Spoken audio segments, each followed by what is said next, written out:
അതുപോലെ കണ്ണൂർ ജില്ലയിൽ നിന്നും, കാസർഗോഡ് ജില്ലയിൽ നിന്നും, മലപ്പുറം ജില്ലയിൽ നിന്നും, വിവിധ ജില്ലകളിൽ നിന്നും, അതുപോലെ നമ്മുടെ ഈ സ്റ്റേറ്റിന്റെ വിവിധ ഭാഗങ്ങളിൽ നിന്നും, കേരളത്തിൽ നിന്നും, തമിഴ്നാടിൽ നിന്നും, മുംബൈയിൽ നിന്നുമൊക്കെ നമ്മുടെ ഈ ഉറൂസിന്റെ ഈ മഹാസംഗമത്തിലേക്ക് ജനങ്ങൾ എത്തിക്കൊണ്ടിരിക്കുകയാണ്.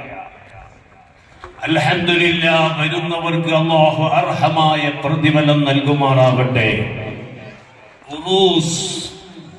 ഉറൂസ് എന്ന് പറഞ്ഞാൽ എന്താണ്? ആ ഉറൂസിനെ കുറിച്ച് പറയേണ്ട ആവശ്യം ഇന്ന് മുസ്ലിം സമുദായത്തിന്റെ ഇടയിൽ ഇല്ല. അൽഹംദുലില്ലാഹ്, ഹബീബായ മുഹമ്മദ് റസൂലുള്ളാഹി സ്വല്ലല്ലാഹു അലൈഹി വസല്ലം തങ്ങളുടെ കാലഘട്ടത്തിൽ തന്നെ ഉറൂസ് ഉണ്ട്. ഉറൂസ് എന്ന് പറഞ്ഞാൽ സിയാറത്താണ് അതിന്റെ പ്രധാന ലക്ഷ്യം. ഹബീബായ മുഹമ്മദ് റസൂലുള്ളാഹി സ്വല്ലല്ലാഹു അലൈഹി വസല്ലം തങ്ങളും സ്വഹാബത്തിന്റെ ഖബർ ശരീഫ് പ്രത്യേകമായ ഒരു സിയാറത്ത് വർഷത്തിൽ ഒരിക്കൽ നടത്തിയിരുന്നു എന്ന് ഹദീസിന്റെ ഗ്രന്ഥങ്ങളിൽ കാണാം. ജന്നത്തുൽ ബഖീയിൽ പ്രത്യേകമായ ഒരു സിയാറത്ത് നടത്തിയിരുന്നു, പ്രത്യേകമായ നിലക്ക്. അങ്ങനെ വർഷത്തിൽ ഒരിക്കൽ നമ്മുടെ എരുമാടിൽ പ്രത്യേകമായ നിലക്കുള്ള ഒരു സിയാറത്ത് സൂഫി ഷഹീദ് റളിയല്ലാഹു അൻഹുവിന്റെയും ഹസൻ സഖാഫിൽ ഹദറമി ഖദ്ദസല്ലാഹു സിർറഹു അല്ലദീന മഹാനവറുകളുടെയും പേരിൽ നടന്നുകൊണ്ടിരിക്കുകയാണ്. അൽഹംദുലില്ലാഹ്, എരുമാടിലേക്ക്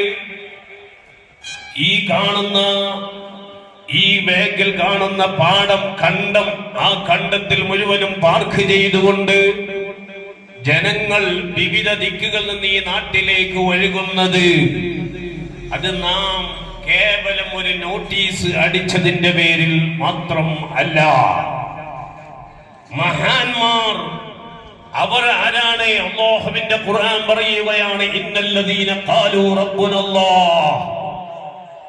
ഒരു കൂട്ടം മഹാന്മാരുണ്ട്, അവർക്ക് ദുനിയാവിൽ വലിയ സ്ഥാനം അവർക്ക് വേണമെന്നില്ല. അവരിൽ സ്റ്റേജവരല്ല, നമ്മളെ പോലെയല്ല.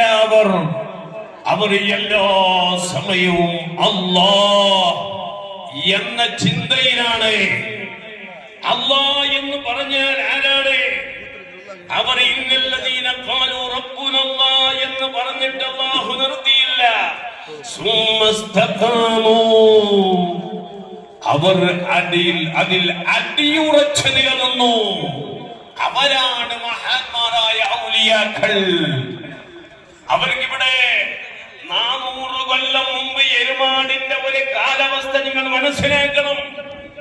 ഇന്ന് തന്നെ ഈ നാട്ടിലേക്ക് കടന്നു വരുമ്പോ യാത്ര ചെയ്യാൻ എത്രത്തോളം പ്രയാസങ്ങളുണ്ട്. 400 കൊല്ലം മുമ്പ് ശൈഖുനാ സൂഫി ഷഹീദ് റളിയല്ലാഹു അൻഹു ഈ നാട്ടിലേക്ക് വരുമ്പോ എന്നെ കണ്ടുകൊണ്ട് വന്നവരല്ല, നിങ്ങളെ കണ്ടുകൊണ്ട് വന്നവരല്ല. അല്ലാഹ് എന്ന ആ ദൃഷ്ടാന്തത്തിൽ അടിയുറച്ച് വിശ്വസിച്ച് റബ്ബിന്റെ മുമ്പിൽ എനിക്ക് ഇബാദത്ത് ചെയ്യണമെന്ന ഏറ്റവും ഉന്നതമായ തീർമാനത്തിലായിരുന്നു അവർ. അവർക്ക് ഇവിടെ സ്ഥാനം കിട്ടാൻ വേണ്ടി അവർ വന്നതിലേക്ക് ലയിച്ച് ചേർന്ന മഹാനാണ്. നിങ്ങൾ കണ്ടില്ലേ നമ്മുടെ എരുമാടിൽ പാറയിൽ, ഇവിടെ നിങ്ങൾ പാറയിൽ പോയി നോക്കിയാൽ മഹാനായ സൂഫി ഷഹീദ് റളിയല്ലാഹു അൻഹു മഹാനവറുകൾ 3 ദിവസം അവിടെ ഇബാദത്ത് ചെയ്തു. വടിയേറ്റ മഹാനവറുകൾ ഇബാദത്ത് ചെയ്യുമ്പോ അവിടെ സുജൂദ് ചെയ്ത സ്ഥലം ഇന്നും അവിടെ രേഖപ്പെടുത്തി വെക്കുന്നുണ്ട്. ആ പാറയിൽ 3 ദിവസവും മഹാനവറുകൾ ആ പാറയിൽ കിടന്നപ്പോ ആ മഹാനവറുകൾക്ക് ഭക്ഷണം നൽകിയത്, നല്ല പാല് നൽകിയത് ഞാനോ നിങ്ങളോ ആയിരുന്നില്ല. ആ മഹാനവറുകൾക്ക് പാല് നൽകിയത് പശുവായിരുന്നു. അല്ലാഹുവിനെ പേടിച്ചാൽ, ആരെങ്കിലും അല്ലാഹുവിനെ പേടിച്ചു കഴിഞ്ഞാൽ, അല്ലാഹുവിൽ അചഞ്ചലമായ വിശ്വാസം അർപ്പിച്ചാൽ കൊടുത്തു. ആ മൃഗത്തെ ശരിച്ചു വരുത്തിയതല്ല. മൃഗത്തിനറിയാം ഇത് സാധാരണ മനുഷ്യരല്ല. ഈ കിടക്കുന്ന അല്ലാഹുവിന്റെ ആരിഫീങ്ങളിൽപ്പെട്ട അതേ ഇന്നല്ലദീന ഖാലൂ റബ്ബുനല്ലാഹ്, എന്റെ റബ്ബ് അല്ലാഹ് എന്ന് ദൃഢമാക്കുകയും അല്ലാഹുവാണ് എല്ലാ നിലക്കും എന്നെ നിയന്ത്രിക്കുന്നവൻ എന്ന തീരുമാനം വന്നു കഴിഞ്ഞു. പിന്നെ ഒരു ഇഞ്ച് മാറിയിട്ടില്ല. സുമ്മസ്തഖാമൂ